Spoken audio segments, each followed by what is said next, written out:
On était déjà donc à la fin des années 1990 dans une situation très dégradée par rapport à ce que racontait Diana Pinto, et il faut dire que depuis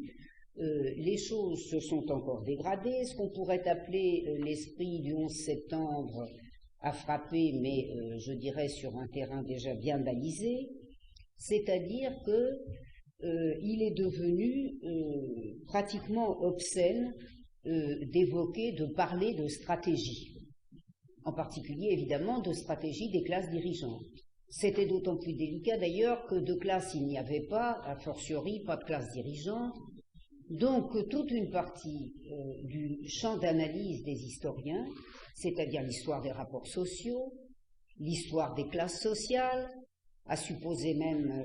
qu'on ait la conviction que des luttes n'existent pas entre les 10 classes sociales, tout ce champ avait déjà été évacué, et que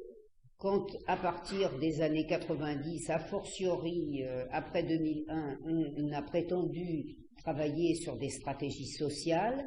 eh bien on est entré dans l'accusation que tout le monde connaît, parce que même quand on ne s'intéresse pas du tout à l'histoire, on le sait, une atmosphère donc qui a fait que tout analyste de stratégie se fait taxer de tenant de l'histoire complot, parce qu'une stratégie c'est un complot, et que quand on analyse une stratégie, qui peut d'ailleurs éventuellement se traduire par un complot, eh bien évidemment on n'appartient pas au champ historiographique scientifique.